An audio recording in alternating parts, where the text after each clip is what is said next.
Hello, everybody! Welcome to a late and spooky Sunday Funday. Sorry, we just don't have any lights behind us. Because, I don't care. I've actually been watching footage and realized, I really don't need to see it. Besides, sometimes it looks like we have solar flares going on. Oh, but besides my own randomness and what I notice whenever I go to edit these videos, we need to talk about the movie we saw today, which, of course, is Tenet.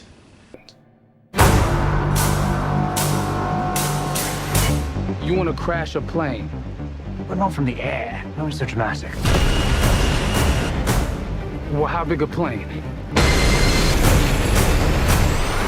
That part is a little dramatic. There should be a blah joke, but Hans Zimmer didn't do the music for this movie. And I don't know who did, but it freaking sucked. At least of this movie's problems. Oh boy, Tenet. This is a movie that I have overhyped. I have a feeling this is going to be one of those movies that it's going to be really beloved for about 2-3 weeks, and it's going to be considered one of the worst movies that Christopher Nolan has ever done since Interstellar. I don't hate Interstellar as much as many other people do. I hate other Christopher Nolan movies a lot more. Like The Prestige, which is 2.5 hours of boringness. And a lot of, hey, magic ain't real. Thanks. Or Dark Knight Rises, which... God damn, that movie is such a mess. Or again, our favorite snooze fest that came out a few years ago, Dunkirk. Yes. It's so bad. Christopher Nolan is very obviously a talented director. He has learned how to be able to use certain things to a good extent. He's also been able to show, hey, I can learn stuff. Like, Batman Begins, there was obviously great cinematography, except for when it came to the fight scenes, when they were just a little too close, a little too quickly edited. And he learned to dial that back, and he made some much more beautiful fight scenes. And I would even say Dark Knight Rises did have some good fight scenes. Never mind the fact the rest of the movie was another mess. Yes. But especially in The Dark Knight, it was fantastic. So it's like, okay, so Christopher Nolan, what has he learned over the past few years? That if you make the most pretentious and up its own ass film that gets lost in its own science fiction, people are still going to praise it as if it is something novel. Because that is what I've been seeing from Tenet, and this movie, it's bad. It's really bad. So, to talk about the movie, I would like to talk about the plot. But holy shit, is this plot fucking thick. It is all over the damn place. And it doesn't have kind of zooming from one location to another and back again and just kind of all over the place. Like, sit fucking still, movie. I feel like I'm watching a toddler hyped up on sugar and caffeine. Yeah, a glaring issue with this movie is the fact this movie cannot decide to actually sit still and kind of maybe explain things really worth a shit. At all.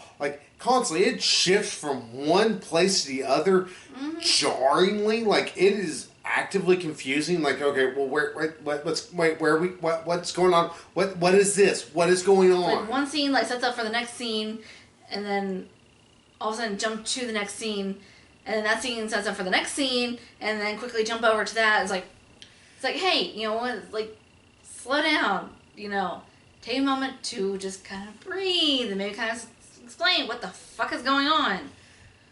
Yeah, it's kind of weird that the basic editing, just of the film itself, is very bad. It's not even... For a, 2.5 hour movie? Yeah, this is 2.5 hours long, and the editing is really choppy in this film. Sure, the fight sequences look fine, but there are some weird chops constantly throughout this. Like, it's not Resident Evil, the final chapter, but, you know, that is a wholly new thing that Paul W.S. Anderson decided to inflict upon us. Mm-hmm.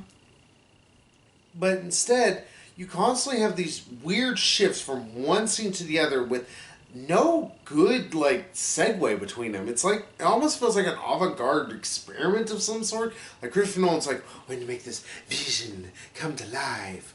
I know that's not how Christopher Nolan sounds. I almost sound more like Ed Wood trying to do a Christopher Nolan impersonation. But it can't decide what it really wants to be. Like, does it want to be a mind bender, or does it want to be an action film?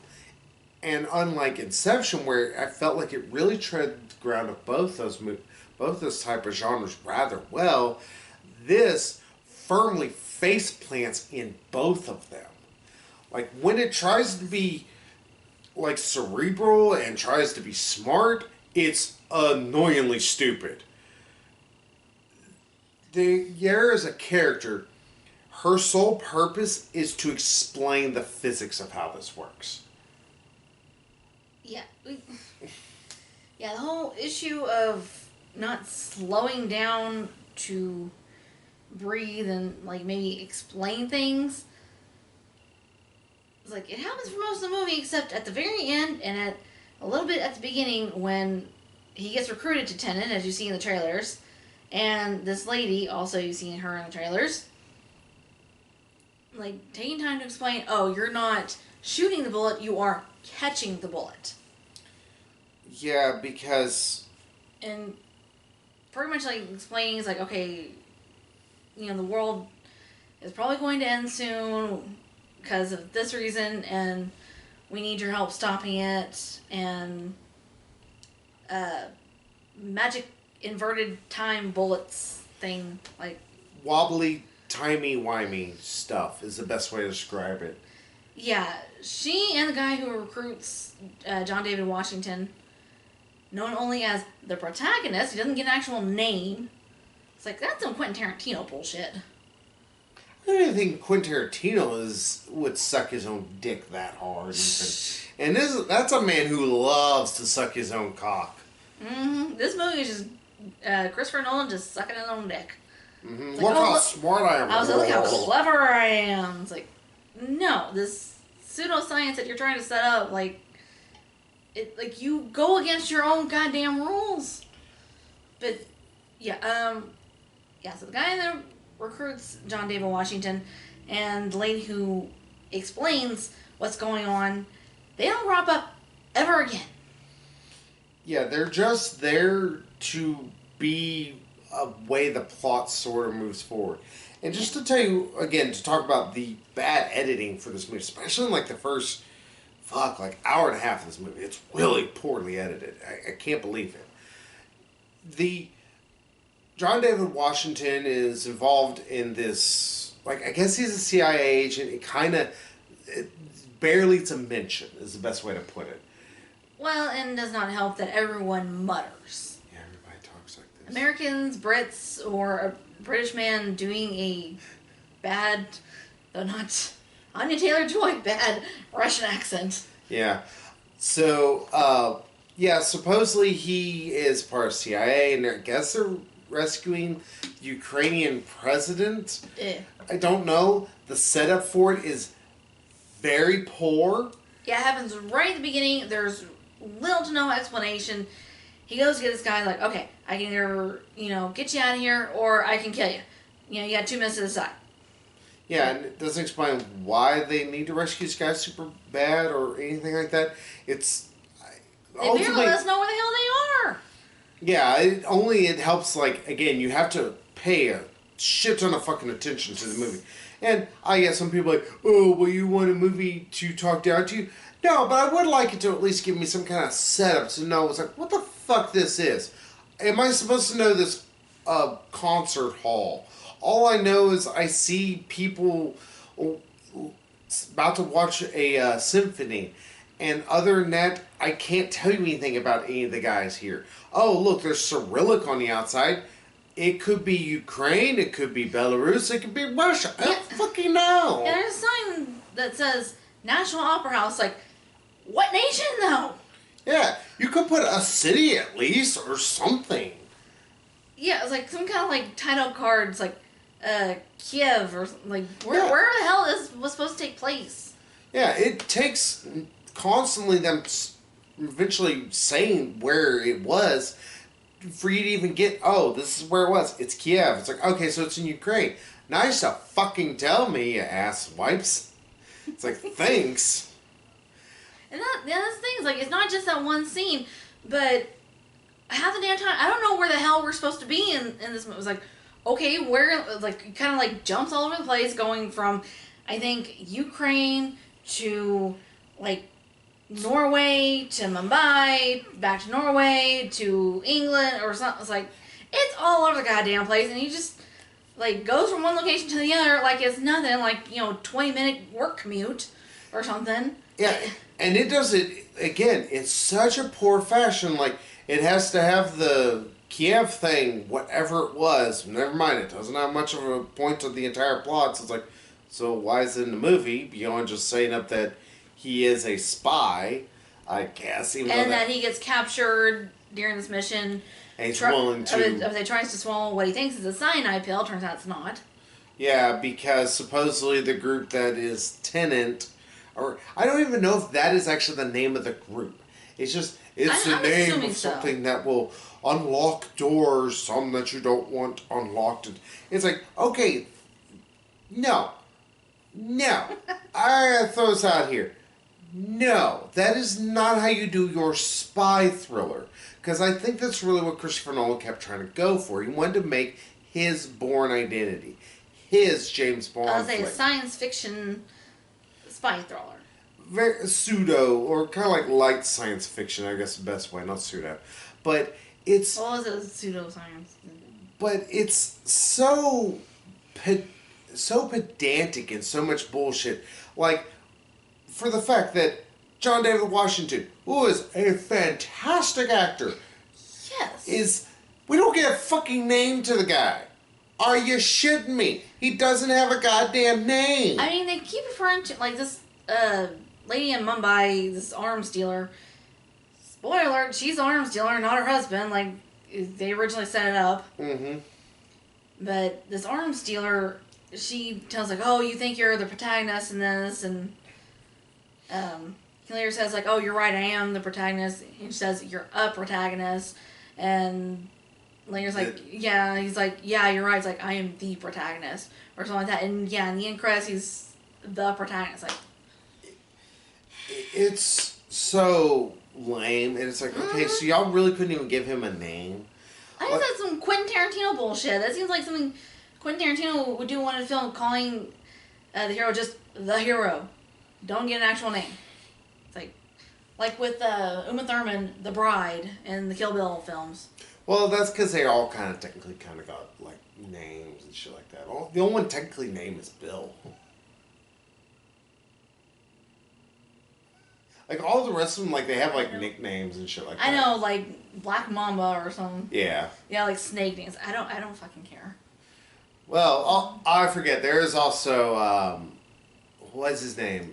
I can't remember, but he likes to fuck, and he's the one who, like, was sexually assaulting Uma Thurman. Yeah, the orderly or something. Yeah, it was like Fred or something like that, and then she beats the piss out of him. It's like, God, sorry. Just thinking about Tenet, I'd rather think about Kill Bill, honestly. Kill Bill's such a better movie than this. Kill Bill Volume 2 is a better movie than this. Kill Bill Volume 2 is not really a good movie. But yeah, so constantly wants to shift from one place to the other. And constantly introduce new characters. But on top of that, like, shift, it's not a seamless shift. Like, we have to have a shift to him getting introduced to whatever organization he is. I'm going to call it fuckheads, because they're all fuckheads, and they don't really pay attention to each other, and they don't really talk to each other like normal humans do. So he's part of the fuckhead organization, and they go do fuckhead things, supposedly, and he's talking to the guy who's in the trailer. And that's literally what I'm just going to call the guy, because he isn't even given a name. Again, grade A material there. But when he's part of Fuckheads, we don't know what he's supposed to do after that. It's like, okay, so well, he doesn't even know. Yeah, He's trying to ask like the science lady. He's like, okay, well, what am I doing? He's like, well, that's none of my business. And it's like, you just do what you do. It's like, well, in order to do what I do, I need to know what threat we're facing. Well, even before that, they just drop him off at a freaking it's a windmill. It's like, okay, so is this a test? What the fuck is the point? He just dropped off there and he opens up his bag. It's like, oh, look, I have my PPE and a gun. The fuck is this all about? What is this happy horse shit? And if it sounds really jarring to describe it, like, oh, they just drop him off there and then they just wander off and then it's like 5 minutes of him exercising. Yeah, that is literally what's happening in the movie. It's like, okay, what the hell is this? He has to find his own way there. Like, he has to put on this orange vest, this orange safety vest, and like kind of blend in with these other guys wearing orange safety vests. And then one of them gets out of a car that he then gets into, and like the GPS is already set up. Like, okay, go ahead and start directions. And he has to drive there, and it's like there's so many such convoluted bullshit. It's like, can't y'all just take him there directly? It's because this is what Christopher Nolan thinks a spy thriller is. This is how he thinks a spy movie works. Never mind the fact it's like, alright, so let's think about like Bourne Identity or anything like that. Let's ignore that there was a movie called Jason Bourne, because that movie was kind of an abortion. So he thinks like, oh, well, Jason Bourne totally knew that this was happening. Never mind the fact Jason Bourne wasn't doing that. He was going off of pure instinct. That was very evident. Like, he was just kind of looking around. He was very frantic with different things. Like this, John David Washington, we just have to believe he's Jesus, so he happens to know his fucking way, and it's like, this is totally how it is. Thank God he didn't get in the other car, or some other asshole inside the park there, or somebody else was like, fuck, free car, mine. Well, presumably they told him, it's like, okay, you're gonna need to do this, and then like once this thing happens, you go do it. It's like, again, why can't y'all just drop him off directly? Or why not, like, he opens up or he has a phone and it says what he's supposed to do. Or he opens up a letter and it says, go to the white car or something. It could make it seem semi-cryptic, but it's so cryptic that it's like, to the audience, it's like, okay, but we see what the actors haven't seen. It's like, okay, what is he seeing that we don't know?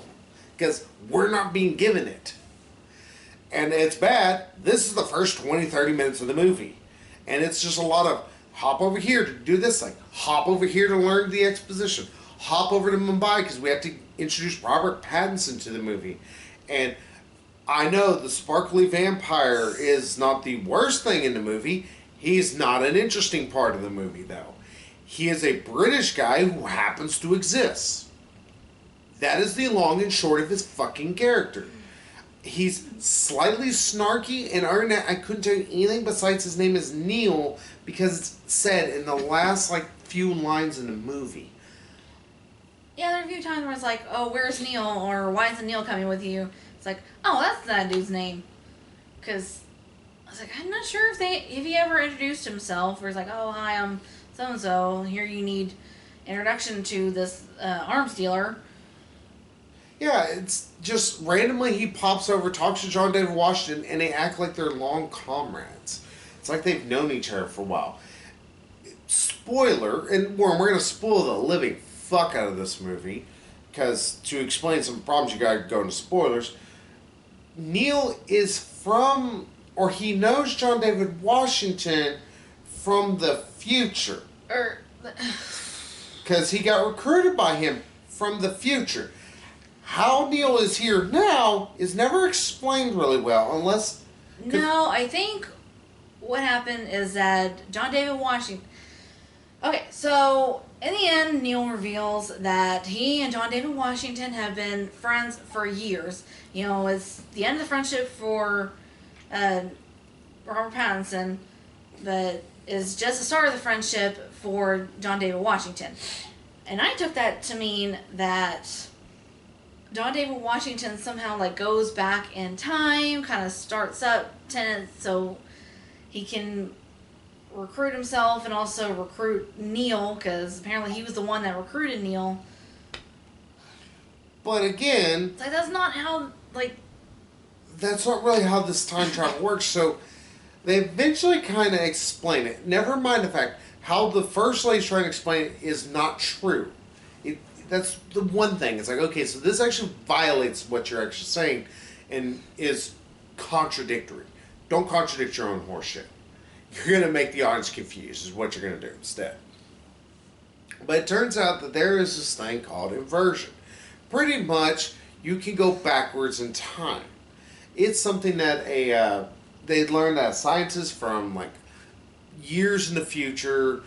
Like centuries or something. It's vague, like many other things in this film. Apparently they discovered this technology and... This one lady, she broke up the algorithm to do it, but... Sent it back to the past, to our time, to hide it so it wouldn't be used like the Manhattan Project. But there is somebody in the past, or in the future, that is using it to funnel arms to Kenneth Branagh. Okay, so the problem with all this inversion is that eventually it will set off this time bomb, I guess, and kill everyone. Well, what it is pretty much supposedly that if you do the algorithm, it's similar to, what's the word I'm trying to look for? There's a theory dealing with the, pretty much solving a Rubik's Cube. Trust me, there's a method of stupid madness. I've had to read about it before. So, if you supposedly solve this Rubik's Cube within a certain time, or can solve it in less than, let's say it's 13 moves or something like that, you can unlock that of a god and all this. Pretty much, it's the idea of that. Once you do that, you break all physics.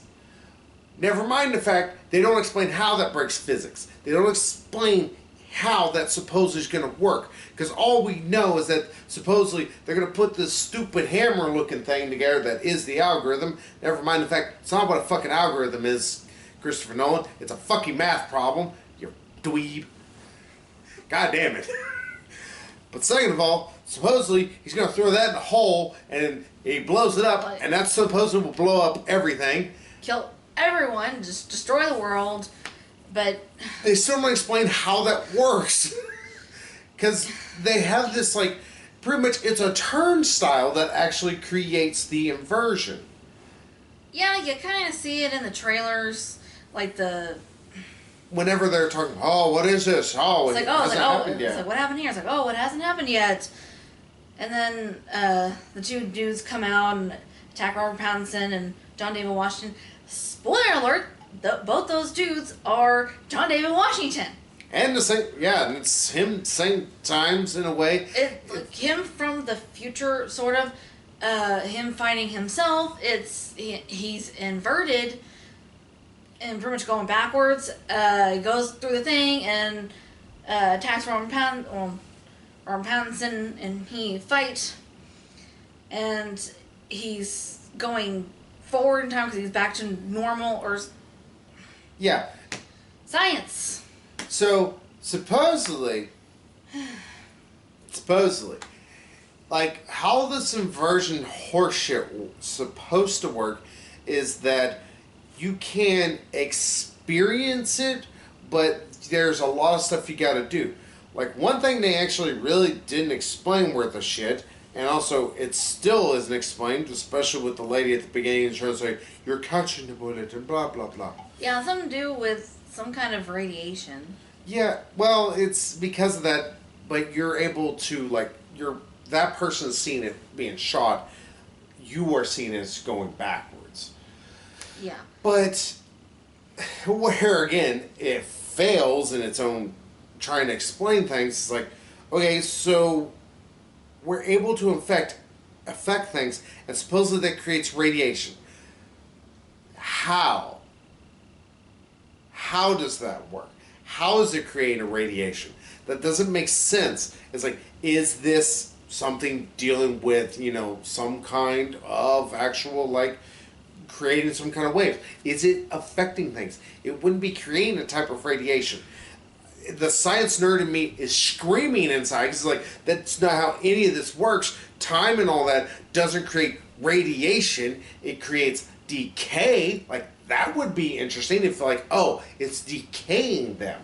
That would be something because it's affecting them with a, like, it's distorting their temporal anomaly horseshit. I don't know. You think of a word and you stick it in there.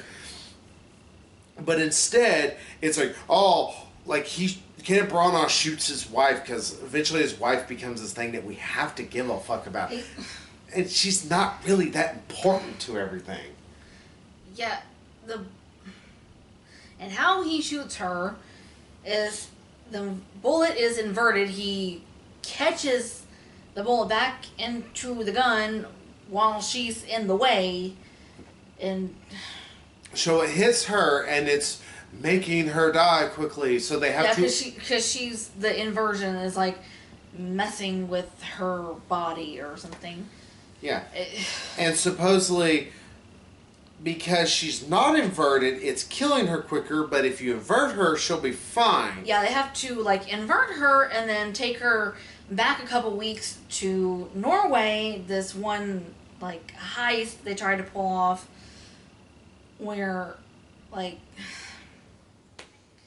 and, like, pretty much, like, uninvert her through that. It's like, yeah, and it's like, wait, why? It's like, it's not explained very well, if at all. And I was say, if anything is explained, I can't fucking understand it because everyone's muttering. Even Michael Caine mutters. John David Washington mutters. Everyone fucking mutters. No. Michael Caine is talking around a mouthful of food, and Christopher Nolan could not get him to stop eating for 5 seconds, so he could either swallow or stop eating. Because we swallow this the whole time. Either Michael Caine is having a stroke on set, if so, get that man some help, or he is enjoying brunch. I cannot understand a single fucking word he's saying. It's like, what the fuck's he talking about? It's like, what the hell is this man saying? Yeah, John David Washington goes to meet him for lunch or brunch or something, and he's like, oh, I'll have what he's having, and Michael Caine's just, like, it's like, okay, swallow before you say your lines. Yeah, that's what many guys tell women. Oh, but yeah. So honestly, beyond the fact the science of this movie really doesn't make a whole lot of sense. Like, when you begin to try and break it down and think about it, it really, really doesn't work, and it seems to only do what the plot needs it to do. Yeah. Yeah, I was gonna say, sorry to interrupt you.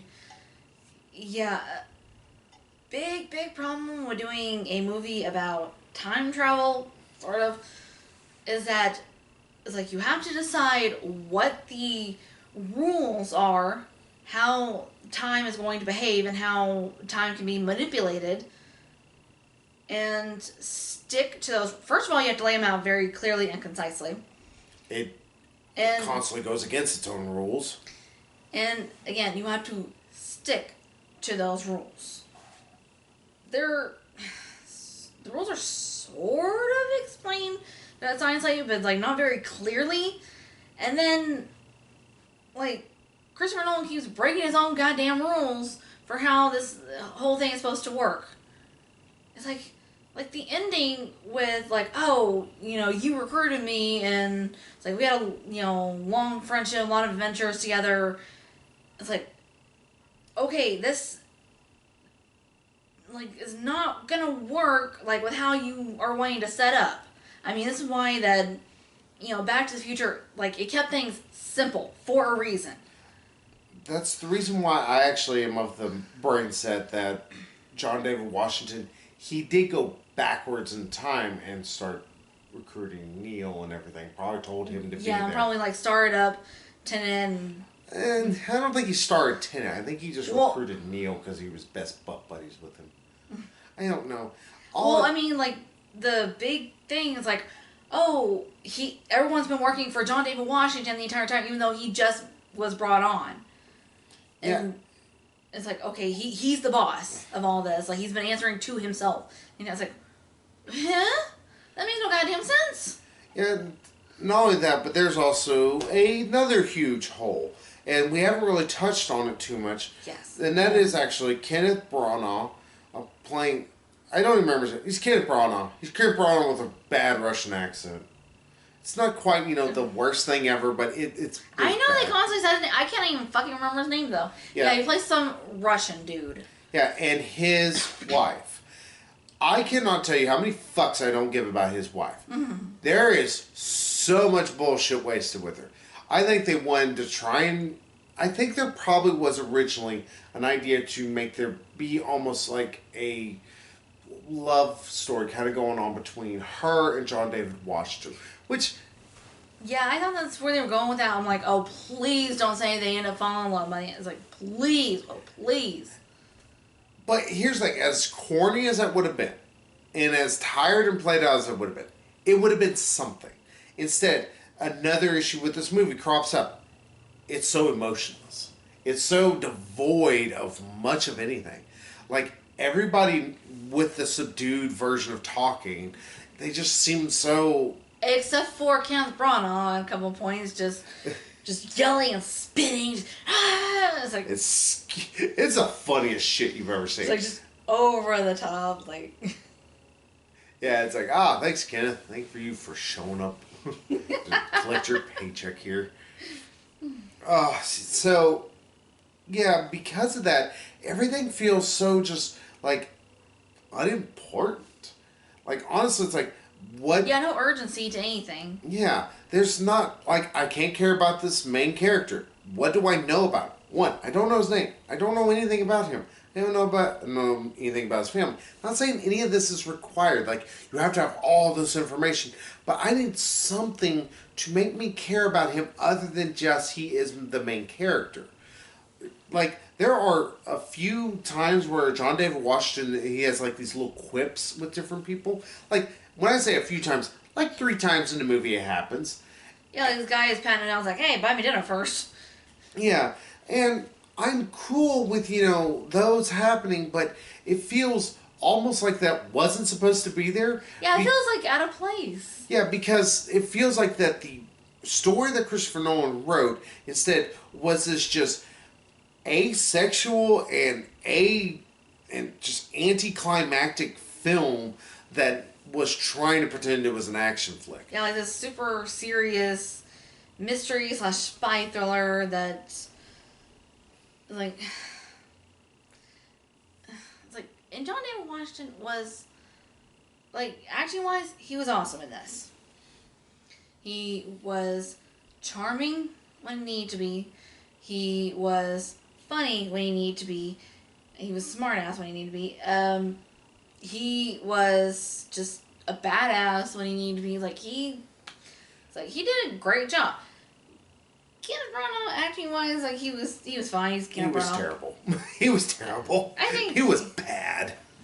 I think he was fine. He was fun just because he was so bad. Like, it was fun to watch him be terrible. He's not a threatening villain. He's not a good villain. I would say he can either do, like, very subtle or very, like, over the top. Like, don't you just hate that song. He's about that level. In this, he's just... I almost expect him to say, I'm gonna get you a Muslim squirrel. Just to help give the Russian accent. But he's not quite that bad. I said, not Anya Taylor-Joy or whatever her name is from New Mutants. But there's no... Again, there's nothing between the cast. They're just characters that happen to exist within the film. They're not... There's no connection with anybody. I don't feel this camaraderie that I guess we're supposed to feel between... John David Washington and Robert Pattinson. Like, they just feel like 2 guys who happen to wander on set together and they have to deal with each other. Yeah, I will say it's like they do feel like 2 guys who just happen to be working together and it's like, okay, cool, bro, see ya. At the end. Yeah, there's nothing to them. Like, I was like, oh, okay, well, they're going to try and make it felt like, oh, they're going to try to do some kind of chemistry, romance thing's going to happen between him and this Kenneth Branagh's wife in this film, played by the gold lady from Guardians of the Galaxy Volume 2. Well, the lead gold lady. Whatever. Y'all know what I'm talking about. But, it's like, okay, well, they're going to do that. It's kind of cliche, kind of been there. No, they don't do that. I'm like, well, why do y'all have them making eyes at each other? Why do you have them, like, kind of being flirty almost with each other? Instead, it's all because she wants his help to make sure she can get her son, because Kenneth Branagh has something on her because of a fake or some kind of thing. Yeah, that's the thing. It's like, I'm like, what the fuck does he have on her? Because they make such a big damn deal. He has this drawing, like it's a fake, a forgery of some kind, and I don't know, I guess she was complicit in selling it and passing it off as a real thing, and he's like, no, I know what you did, or something, and like holds it over her head, and is also like emotionally abusive, tries to get physically abusive at times. He does get physically abusive. Well, I was more thinking with the belt, like he tried to do that, but she shut him down real quick. He still kicks a shower. Yeah, later. Yeah, I forgot about that for a second. And shoots her. Yeah, there's that. I'll say he does physically abuse her. Yeah, well, he's using her as leverage against John David Washington. Yeah, but again, because of the fact that they don't really share, they have a decent kind of chemistry together, but there's nothing between them. It's like John David Washington pretty much just all about the job, and they trying to help her get away from him and get her kid away from them as well, so she doesn't have to leave her kid behind. But it's like, yes, he's an asshole. He is abusive. He is like holding this thing over her head. It's like, okay, I get it, he's abusive and you're kind of afraid to leave him, but it's like, what is with the blackmail? It's like, I do not fully understand that. And like, there's a big deal made about trying to get the drawing back, only come to find out he already got it out of this vault, this Freeport. No, he told her that John David Washington said that he destroyed it, or he got back just to lie to her and try to at least manipulate the situation. It was more of a manipulation tactic, less of an actual truth. I don't remember him telling her shit, but I know they broke into the Freeport to try and get it or destroy it. No, they weren't trying to get it. They were trying to get into his vault to figure out what it was he had. Yeah. That's what they were trying to do. Had nothing really to do with the thing. And again, I don't know why we should care. It's not ultimately. Yeah, it's like all time was wasted trying to break in there, and it's like. And it amounts to nothing but a mediocre action sequence. I was saying, it ultimately goes nowhere. I mean, it's only there, one, for that one scene in the trailer. It's like, oh, what happened here? Well, it hasn't happened yet. And then them kind of going back in time and him running into his past self and Robert Pattinson's past self, and I do know why it exists. I fully can explain why. So we can see Christopher Nolan has forgotten how to edit a film again. Because the lead up where they're actually explaining the plan. Now, most movies, when they do kind of like alright, we're doing a heist. Like, it's pretty much what it is. It's a heist. yeah. It's a little mini heist. They kind of have like the guys kind of talking about it, maybe kind of looking at little things. No, they're constantly like showing them going from one like location to another. Like they'll talk a little bit about it, boom, different location. Talk a little bit more about it, boom, different location. And when I talk about different locations, like it looks like they're in different fucking countries at times.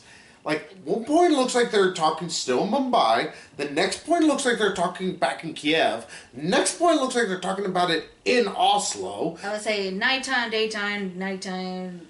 And also going back and forth between Robert Pattinson getting this tour, this Freeport, from this guy who says, like, oh, we'll assure your valuables with these security options and Yeah, it's always like checking out the sprinkler system. It's like, oh well, we don't use sprinklers. Like, okay. again, it's I hate to harp on it, but it's this batshit crazy editing that Christopher Nolan is indulging in this film.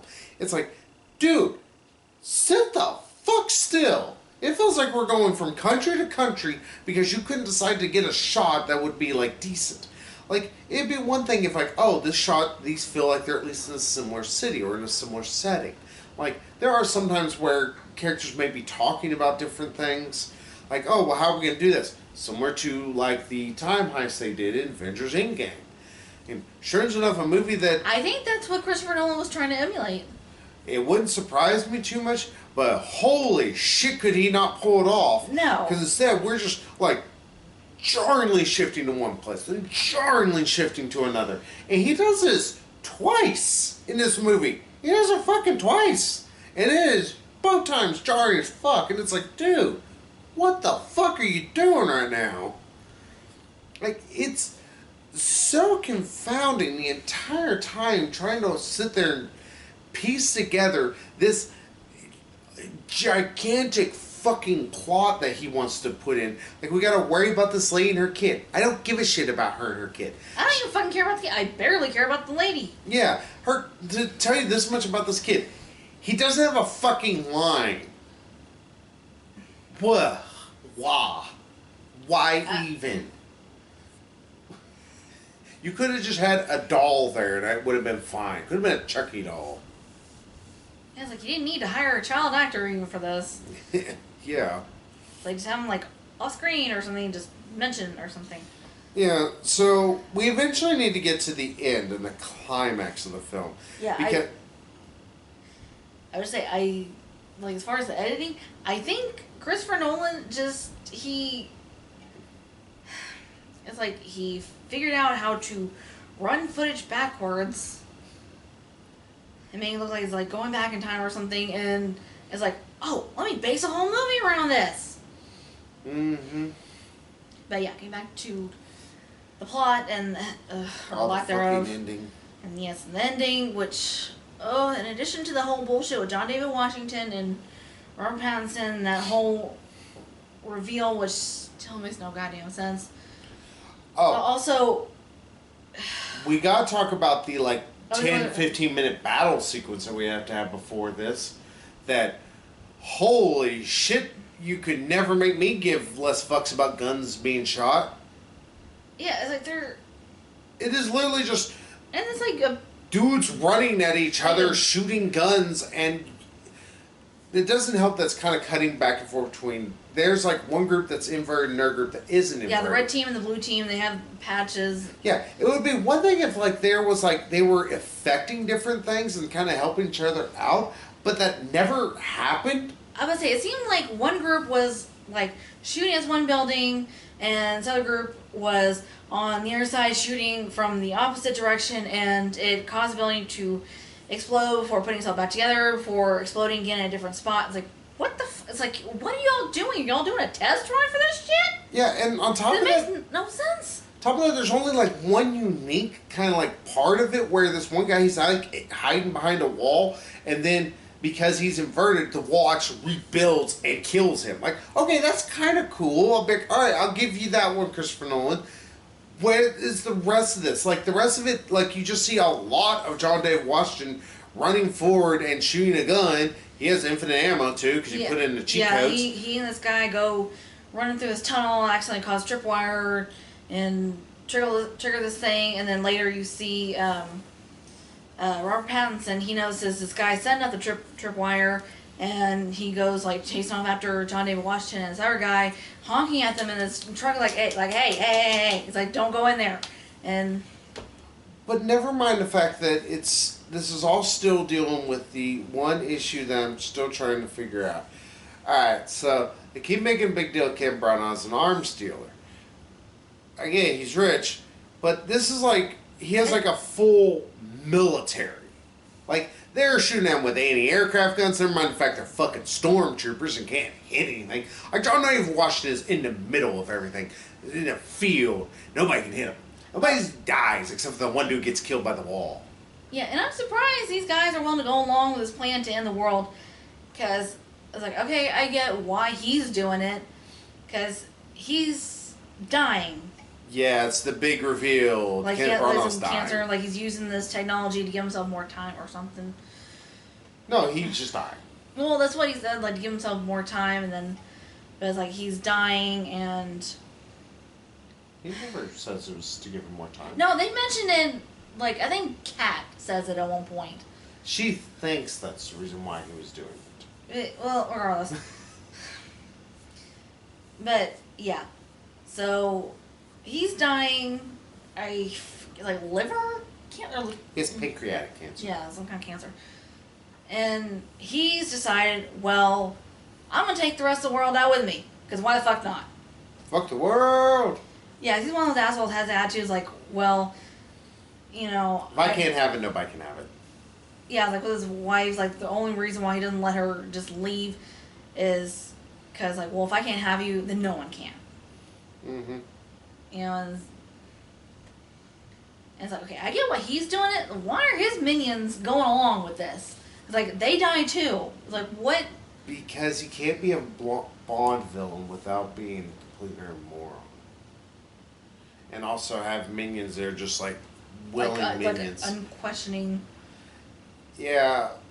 But on top of all of that, we learned that Kenneth Branagh's wife, she is still being, I guess she was still getting inverted during this whole time, going backwards in time. Yeah, she went back in time with them while they were trying to keep this algorithm from being exploded and killing everybody.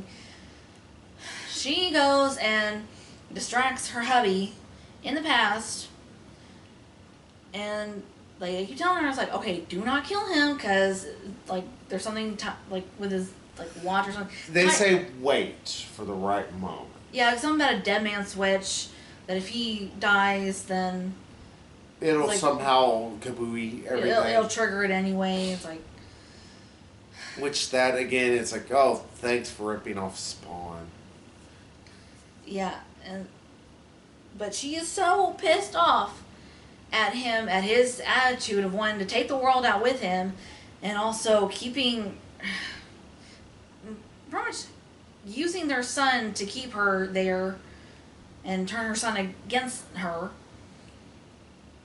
That she ends up killing him. Yes, she just straight up kills him in actually kind of hilarious way. She shoots him in the chest. Alright, he's dead. And then pushes his body off after, like, soaking it up with sunscreen. And he falls off. It's the funniest sequence in the entire damn movie. I laughed so hard at it. It was not to be that goofy. But, yeah, it's like, brings up an issue. It's like, this takes place in... Like, it takes like a few weeks ago before all this or something. Oh, it took place like a few months, if not a year. Or something like that. It took place in the past. Yeah, it was well in the past. And, like, part of her thing, like, she was talking about earlier, she saw this girl diving off their boat. And she envied her because her freedom to be able to... just dive off the boat. Okay, so pretty much, like, what she's doing, she's already done. It... kind of a, like, what you're doing right now, you've already done, or what you're mean to do in, oh, hey, I got a cross-eyed. Kind of, like, except for the fact that Kenneth Branagh was still alive at that time. Yes. She's like, so, wait, she killed him. I would say, so she changes everything.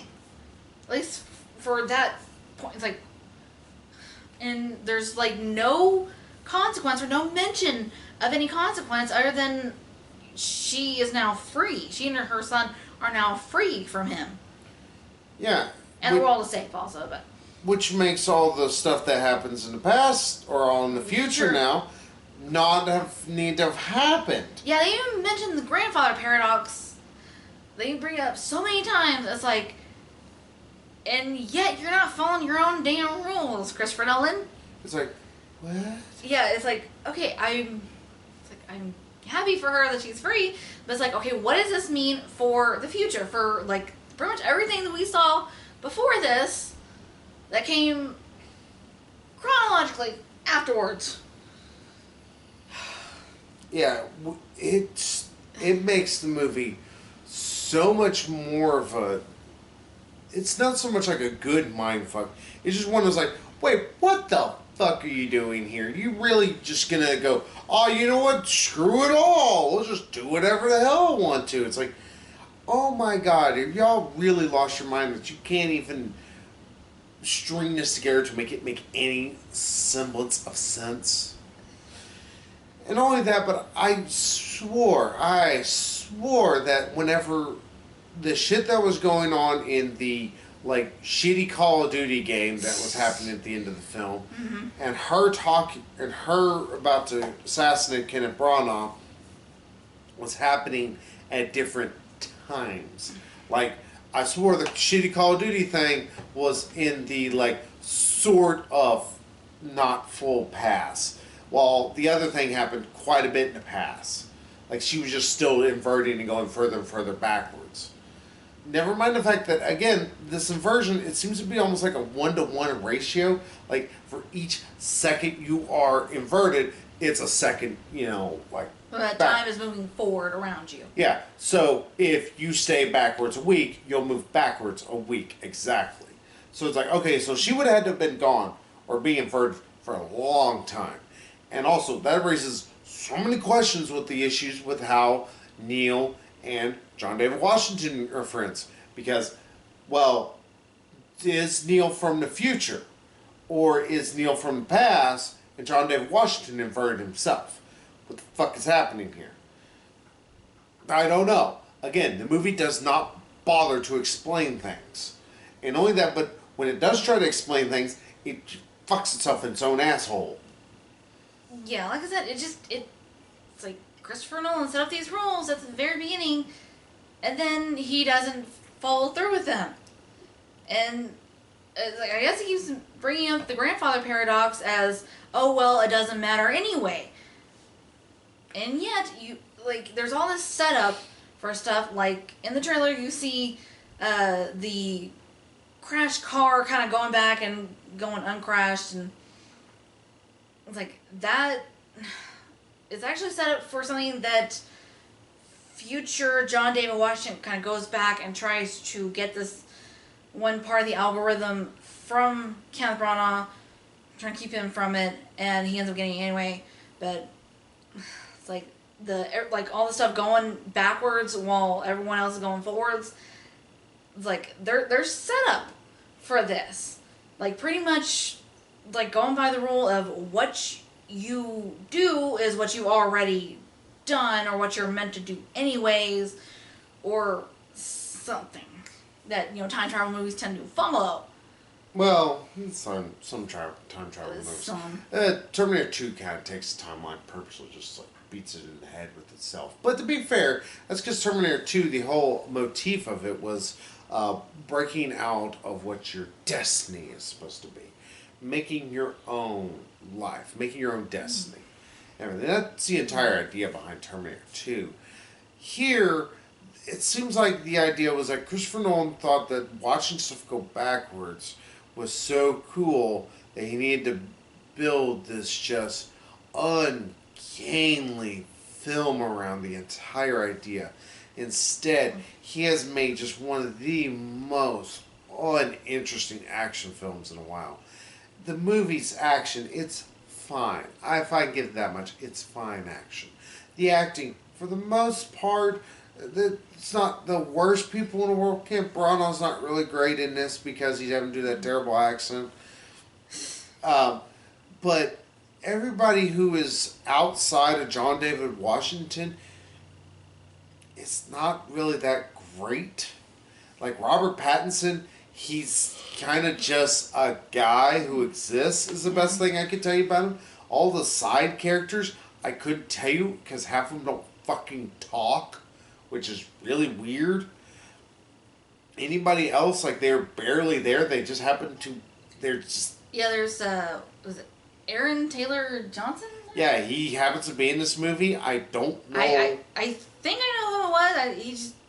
If it is him, like, yeah, he's just covered with this beard that just it's really hard to.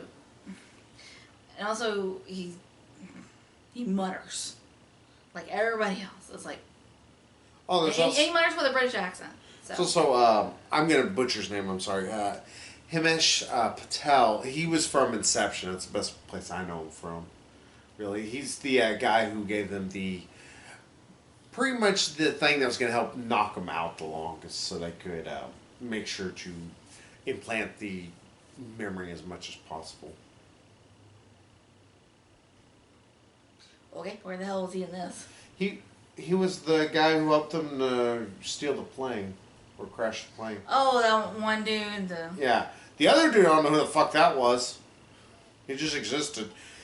Yeah, so yeah, and whenever you also break down one other thing with the movie, supposedly the big thing is that Kenneth Branagh learned about the inversion stuff because somebody was sending it backwards in time. They were sending time capsules in all essence. Yeah. Who? And why? Yeah, that's one mystery that doesn't get resolved. Actually, I mean, we kind of find out why they're doing it because the future kind of sucks. Rivers have run dry, and it's like pretty much we have destroyed the earth.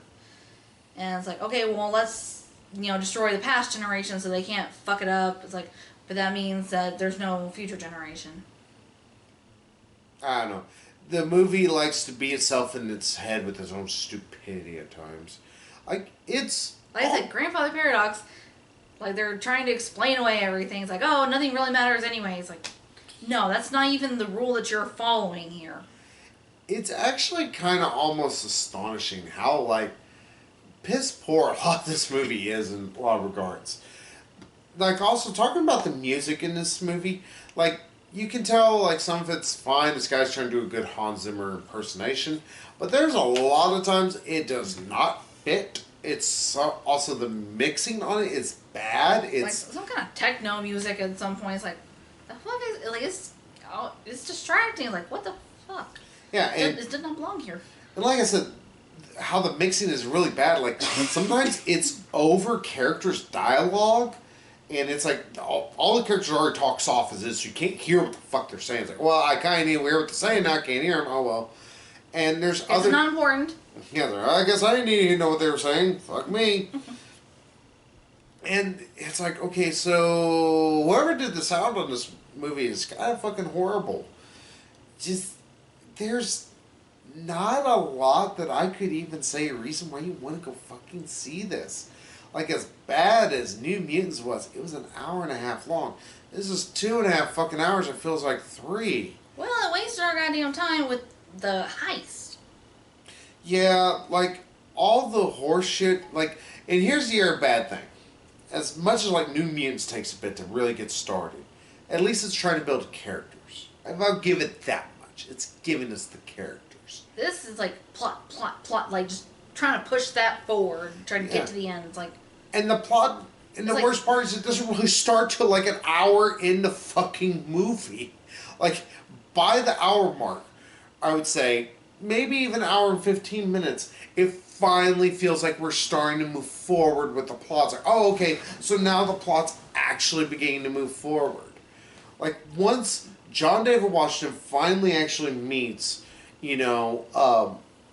Dr. No, finally the movie's moving fucking forward. Well, thanks, GoldenEye. I'm so glad it took you so fucking long to show up. What the fuck, Christopher Nolan? Holy shit, did you not know how to make a movie? Yeah, not only did he direct this, he wrote this. He likes to write on all his movies. Hell, he did technically also write Man of Steel.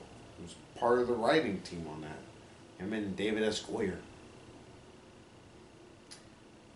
Fuck the both of them.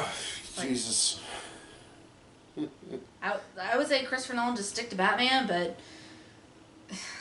Yeah, Dark Knight Rises. I was about to say, you ruined that with Dark Knight Rises, so you're not even good at that. Sorry to pick on you here, but dude.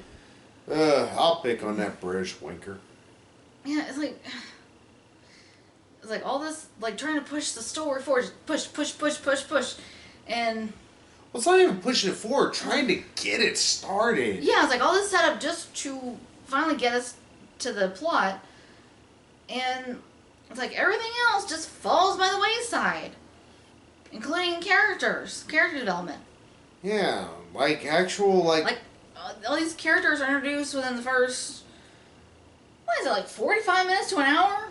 Yeah, like you just get, here's this character, I would here's say, this character, you here's get this like person. the recruiter, you get the scientist chick, neither one of them pop up again.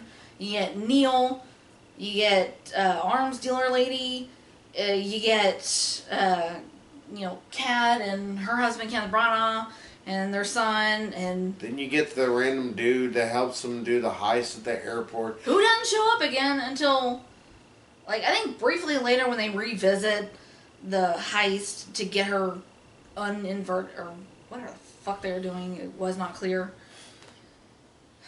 This movie was just such a fucking mess. Yeah. Ugh.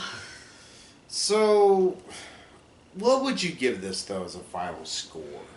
If you had to give this a score. Since we do. And you're lucky you're getting this finger, Christopher Nolan. I give them both the bad fingers. Yeah. Well, no. I waffled on this for a minute. Not because I thought it was really good, but because I was like, okay, well, the action is decently, competently I'd shot. say there's some sort of redeeming factors, like John David Washington's acting. Yeah. And I would not be surprised if some of the quips, like the, hey, buy me dinner first, it's like I would not be surprised if they were John David Washington originals. Yeah, that was him just, improvising. Yeah, trying to inject a little humor into. Yeah, I was originally thinking, like, okay, well, I might give this a 2 for some of that, but I'm like, what I'm talking about is like, more I fucking hate how this plot is. I hate how plotting it goes, and then I hate the fact that the science behind it is so absurd. It doesn't follow how it's supposed to be built. I'm fine with pseudoscience as long as you don't break your own pseudoscience.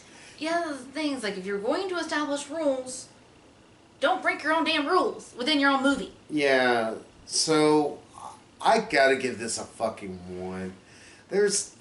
It's such a painful movie to try and sit through. That's the other bad part. It's First, what was it, hour and a half? Mm-hmm. Or so. It was like so fucking boring. Nothing was happening. So just jumping from all over the place and introducing all the damn characters and There was stuff happening. None of it felt consequential. That's the biggest problem. Yes. Is like there's too much where it's like, oh well, this has happened. Now we go over here. We're going to have this action. We're going to have this action sequence. All right, meld these together though. Otherwise, it feels like Christopher Nolan's big book of stupid ideas. He couldn't fit into Dark Knight, or he couldn't fit into Interstellar. He couldn't fit into here. Quit hopping around to all these different set pieces and wasting my goddamn time. It's bad when Call of Duty does that kind of horse shit. It's bad when I get into movie form. At least Call of Duty has much more time to do all this horse shit. Fuck. Oi. yeah. And another thing that I saw as far as time, the pacing is not real. Like it. The pacing is bad in this movie. At one point, they mentions like, "Oh, we have to go back to the heist a couple weeks ago." It's like, "Oh, that was a couple weeks ago."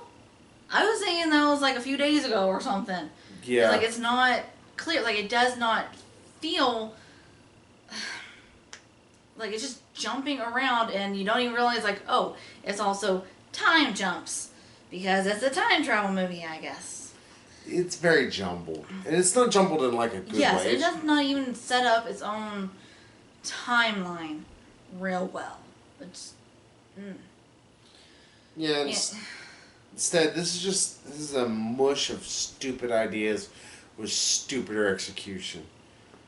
Just Christopher Nolan's stupid.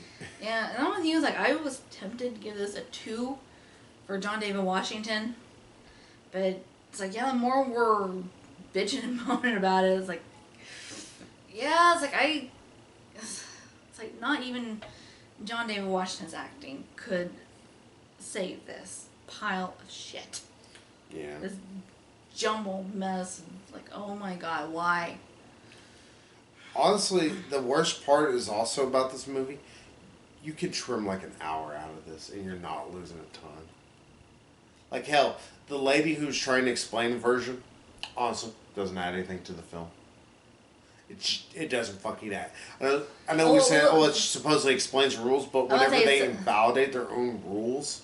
I was saying, it sets up the rules, but it's like, if you're not going to follow your own rules, why bother introducing them? Why bother explaining how this whole thing works if you're just going to do whatever the hell you want anyway? Mm-hmm. This just miss this movie. If you have any time... Way overhyped, like I said. If you have any time to go see a movie, don't see this. Don't go see New Mutants either, but... New Mutants is at least almost kind of cartoonishly fun and stupid. Unintentionally funny at parts. Yeah. I would almost rather go see that again than watch Tenet again. At least with New Mutants, I'll say this much. We get to see Lockheed, and he's goddamn adorable. He's like, oh, you're so cute, I want you on my shoulder. And then blasting my enemies with fire. And also, we would get out a fucking hour earlier, too. Yes. I'm not saying all movies need to be an hour and a half long. Fuck, we loved Avengers Endgame, and the movie's 3 hours long. I didn't feel it, though. Yeah. This felt every goddamn second. How did it accomplish the Batman versus Superman thing of feeling every second of its thing? Yeah, I was just like... Me tried to fall asleep. I was like, God, this... And it was an action scene. It was so fucking boring. Yeah, I was like, towards the end, I'm like, honey, you gotta stay awake. I'm like, I don't want it. It's boring. Oh, yeah, I just like the two people that were in the theater with us leaving when the movie was almost fucking over. It's like, why? You waited this long. Yeah, you sat through this much torture. Finish it. I was like, you may as well just, watch the conclusion. Yeah, take your lumps. So that's fucking Tenet. Oh my god, I was hoping to have this be, at the very least, alright. I didn't need this to be great, but holy shit, didn't want it to be that. I was like, I was hoping it was going to be good. It's like, okay, seems kind of interesting. Mm-hmm. I mean, I'm curious, like, how stuff works. Like, do they get powers after they join this organization or something? It's like, okay, no, it's the bullet, sort of. But then you learn it's not the bullets, it actually has to deal with this turnstile. They even call it a turnstile. Mm-hmm. But like, I was hoping for at least me. I even tried to give this a chance. Like, okay, I'm willing to at least be me. Even after like an hour and a half of nothing, or at least nothing of consequence really happening, and it's like, oh my goodness. Especially that ending, that fuck you ending. What will be cool though is if they actually make a porn of this. Because that will be really fucking funny. Now you got the images in your head. Can fuck you in the ass before you're fucked in the ass. Yeah. It's like, I think you just gave someone a bad idea. I just gave someone $1 million idea. Take it, run with it. Just at least put my name in the credits. I'm fine with it being in a porn. Oh my goodness. Oh, fuck this movie. Fucking the asshole. He doesn't even deserve that courtesy. So, I'm not sure what's going to be next week. Like I've said, it's still kind of up in the air. I think I have an idea of what we might watch. Just gotta see if we'll be up for it. But hey, until then, though, we'll see y'all later with hopefully something a lot less confounding. So until then, bye-bye, everybody. Bye-bye.